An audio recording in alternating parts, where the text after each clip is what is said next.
Ladies and gentlemen, we will now have the Independence Day message by the Honorable Chief Minister of Karnataka, Shri Siddaramaiah.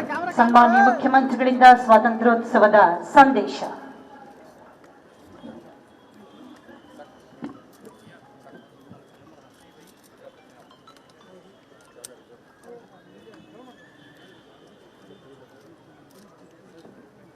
ಪ್ರೀತಿಯ ನಾಡಬಾಂಧವರೇ, ಭಾರತದ 78ನೇ ಸ್ವಾತಂತ್ರ್ಯೋತ್ಸವದ ಸಂದರ್ಭದಲ್ಲಿ ನಿಮ್ಮೆಲ್ಲರಿಗೂ ಹೃತ್ಪೂರ್ವಕ ಶುಭಾಶಯಗಳನ್ನು ತಿಳಿಸಬಯಸುತ್ತೇನೆ. 2 ಶತಮಾನಗಳ ಬ್ರಿಟಿಷರ ಕ್ರೂರ ದಾಸ್ಯದಿಂದ ಬಿಡುಗಡೆ ಹೊಂದಿ ನಮ್ಮ ದೇಶ ಸ್ವಾತಂತ್ರ್ಯದ ಬೆಳಕನ್ನು ಕಂಡ ಸುದಿನವಿದು.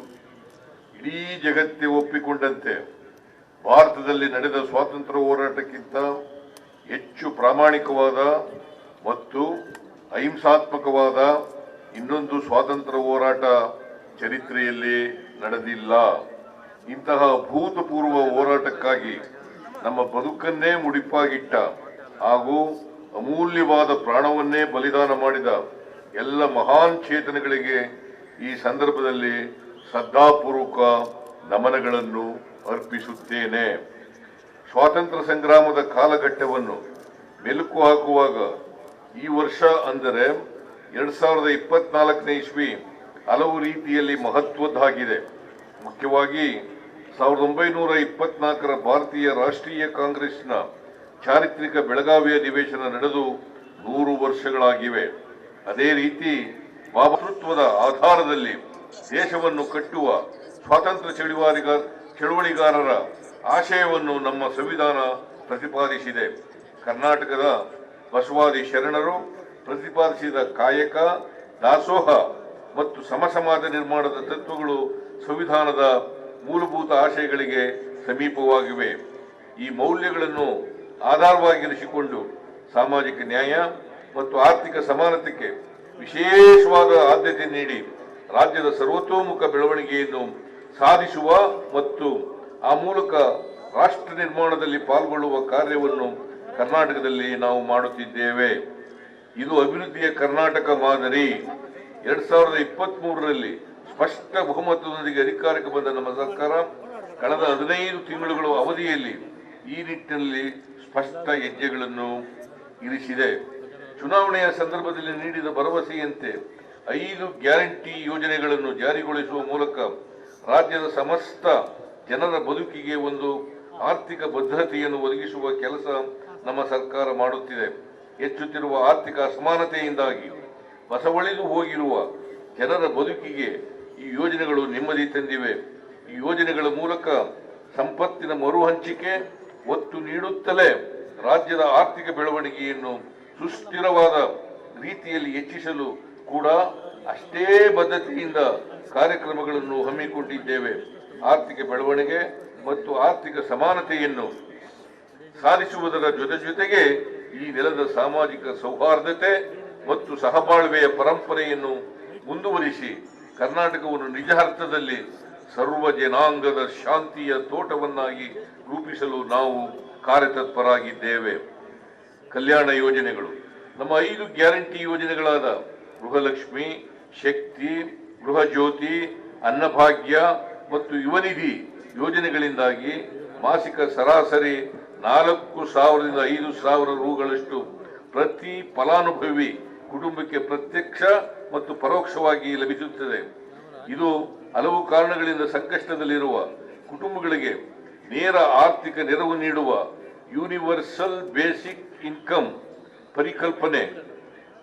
ಮುಂದುವರಿದ ರಾಷ್ಟ್ರಗಳಲ್ಲಿ ಆರ್ಥಿಕವಾಗಿ ಅಶಕ್ತ ವರ್ಗಗಳಿಗೆ ನೆರವಾಗಲು ಜಾರಿಗೊಳಿಸಲಾಗುತ್ತಿರುವ ಇಂತಹ ಯೋಜನೆಯೊಂದನ್ನು ಅತಿ ದೊಡ್ಡ ಮಟ್ಟದಲ್ಲಿ ಸಾಕಾರಗೊಳಿಸುತ್ತಿರುವ ರಾಜ್ಯ ಕರ್ನಾಟಕ.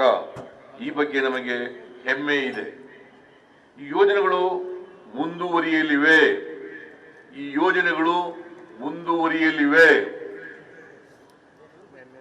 ಮಾತ್ರವಲ್ಲ, ಈ ಯೋಜನೆಗಳಿಂದ ರಾಜ್ಯ ದಿವಾಳಿಯಾಗುತ್ತಿದೆ ಎಂದು ಭವಿಷ್ಯ ನುಡಿದವರಿಗೆ ರಾಜ್ಯದಲ್ಲಿ ಆರ್ಥಿಕ ಬೆಳವಣಿಗೆಯನ್ನು ಸಾಧಿಸಿ ತೋರಿಸುವ ಮೂಲಕ ನಾವು ಉತ್ತರಿಸಲಿದ್ದೇವೆ. ಈ ಯೋಜನೆಗಳ ವ್ಯಾಪ್ತಿಯೊಳಗೆ ಹೊಸ ಆವಿಷ್ಕಾರಗಳನ್ನು ನಡೆಸಿ ಅವುಗಳು ಫಲಾನುಭವಿಗಳಿಗೆ ಇನ್ನಷ್ಟು ಹೆಚ್ಚು ನೆರವಾಗುವ ರೀತಿಯ ಕ್ರಮಗಳನ್ನು ಕೈಗೊಳ್ಳಲು ನಾವು ಉದ್ಯುಕ್ತರಾಗಿದ್ದೇವೆ. ಉದಾಹರಣೆಗೆ ಗೃಹಲಕ್ಷ್ಮಿ ಯೋಜನೆಯಡಿ ಫಲಾನುಭವಿ ಕುಟುಂಬಗಳಿಗೆ ಯಜಮಾನಿ ಮಹಿಳೆಯರಿಗೆ ಈಗ ಮಾಸಿಕ 2,000 ರು ನೆರವು ನೀಡುತ್ತಿದ್ದೇವೆ. ಈ ಫಲಾನುಭವಿಗಳನ್ನು ಸ್ತ್ರೀ ಶಕ್ತಿ ಮಹಿಳಾ ಸ್ವಸಹಾಯ ಸಂಘಗಳಾಗಿ ಸಂಘಟಿಸುವ ಮೂಲಕ ಅವರಿಗೆ ವಿವಿಧ ಹಣಕಾಸು ಸಂಸ್ಥೆಗಳಿಂದ ಆರ್ಥಿಕ ನೆರವು ಒದಗಿಸಿ ವರಮಾನ ತರುವ ವಿವಿಧ ಚಟುವಟಿಕೆಗಳಲ್ಲಿ ಅವರನ್ನು ತೊಡಗಿಸುವ ಯೋಜನೆ ಇದೆ.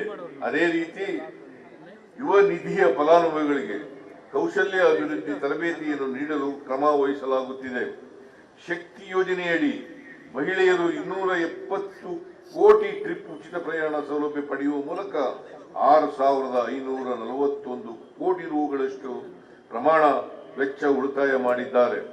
ಗೃಹಲಕ್ಷ್ಮಿ ಯೋಜನೆಯಡಿ 1.20 ಕೋಟಿ ಮಹಿಳೆಯರಿಗೆ ಈವರೆಗೆ 25,259 ಕೋಟಿ ರುಗಳನ್ನು ನೇರವಾಗಿ ಅವರ ಬ್ಯಾಂಕ್ ಖಾತೆಗೆ ವರ್ಗಾಯಿಸಲಾಗಿದೆ. ಅನ್ನಭಾಗ್ಯ ಯೋಜನೆಯಡಿ ಹೆಚ್ಚುವರಿ ಅಕ್ಕಿ ನೀಡುವುದಾಗಿ ಘೋಷಿಸಲಾಗಿತ್ತು. ಆದರೆ ಕೇಂದ್ರದ ಅಸಹಕಾರದಿಂದ ಅಕ್ಕಿಯ ಬದಲಿಗೆ ನಗದು ವರ್ಗಾವಣೆ ಮಾಡಲಾಗುತ್ತಿದೆ. ಈವರೆಗೆ 1.16 ಕೋಟಿ ಪಡಿತರ ಚೀಟಿಗಳ 4.08 ಕೋಟಿ ಫಲಾನುಭವಿಗಳಿಗೆ 7,763 ರು ನೆರವನ್ನು ನೇರವಾಗಿ ವರ್ಗಾಯಿಸಲಾಗಿದೆ. ಉಚಿತವಾಗಿ 200 ಯೂನಿಟ್ ವರೆಗೆ ವಿದ್ಯುತ್ ನೀಡುವ ಗೃಹ ಜ್ಯೋತಿ ಯೋಜನೆಯ ಸೌಲಭ್ಯವನ್ನು 1.60 ಕೋಟಿ ಕುಟುಂಬಗಳು ಪಡೆದುಕೊಳ್ಳುತ್ತಿವೆ. ಈ ಯೋಜನೆಗಾಗಿ 8,844 ಕೋಟಿ ರು ವೆಚ್ಚ ಮಾಡಲಾಗಿದೆ. ಯುವ ನಿಧಿ ಯೋಜನೆಯಡಿ 1.31 ಲಕ್ಷ ಪದವಿ ಮತ್ತು ಡಿಪ್ಲೊಮಾ ಪಡೆದ ನಿರುದ್ಯೋಗಿಗಳಿಗೆ ನೆರವು ನೀಡಲಾಗುತ್ತಿದ್ದು, ಇದಕ್ಕಾಗಿ 91 ಕೋಟಿ ರುಗಳನ್ನು ಭರಿಸಲಾಗಿದೆ. ನಮ್ಮ ಸರ್ಕಾರದ ಜನಕಲ್ಯಾಣ ಯೋಜನೆಗಳು 5 ಗ್ಯಾರಂಟಿಗಳಿಗಷ್ಟೇ ಸೀಮಿತವಾಗಿಲ್ಲ. ದುರ್ಬಲ ವರ್ಗದವರಿಗೆ ಸಾಮಾಜಿಕ ಭದ್ರತೆ ಒದಗಿಸುವ ವಿವಿಧ ಮಾಸಿಕ ಪಿಂಚಣಿಗಳಡಿ 78.64 ಲಕ್ಷ ಫಲಾನುಭವಿಗಳು ನೇರ ನಗದು ವರ್ಗಾವಣೆಯ ರೂಪದಲ್ಲಿ ನೆರವು ಪಡೆಯುತ್ತಿದ್ದಾರೆ. ಮೈತ್ರಿ ಯೋಜನೆಯಡಿ ಲಿಂಗತ್ವ ಅಲ್ಪಸಂಖ್ಯಾತರಿಗೆ ನೀಡಲಾಗುವ ಪಿಂಚಣಿ ಮೊತ್ತವನ್ನು 800 ರುಗಳಿಂದ 1,200 ರುಗಳಿಗೆ ಹಾಗೂ ಮಾಜಿ ದೇವದಾಸಿಯರಿಗೆ ನೀಡಲಾಗುತ್ತಿರುವ ಮಾಶಾಸನವನ್ನು 1,500 ರೂಪಾಯಿಗಳಿಂದ 2,000 ರೂಪಾಯಿಗಳಿಗೆ ಹೆಚ್ಚಿಸಲಾಗಿದೆ. ಇದಕ್ಕಾಗಿ ನಮ್ಮ ರಾಜ್ಯ ಸರ್ಕಾರ ಅಧಿಕಾರಕ್ಕೆ ಬಂದ ನಂತರ ವೃದ್ಧಾಪ್ಯ ವೇತನ, ವಿಧವಾ ವೇತನ, ಮೈತ್ರಿ, ಮನಸ್ವಿನಿ ಮೊದಲಾದ ಸಾಮಾಜಿಕ ಭದ್ರತೆ ಯೋಜನೆಗಳಡಿ 13,027 ಕೋಟಿ ರು ವೆಚ್ಚ ಮಾಡಲಾಗಿದೆ.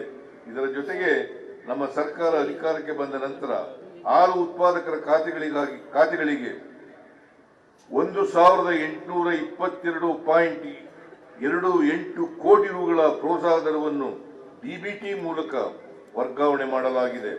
ಸಹಕಾರ ಸಂಸ್ಥೆಗಳಿಂದ ನೀಡಲಾದ ಬೆಳೆ ಸಾಲ, ಸ್ವಸಹಾಯ ಸಂಘಗಳ ಸಾಲ ಹಾಗೂ ಮತ್ತಿತರ ಸಾಲಗಳಿಗೆ 1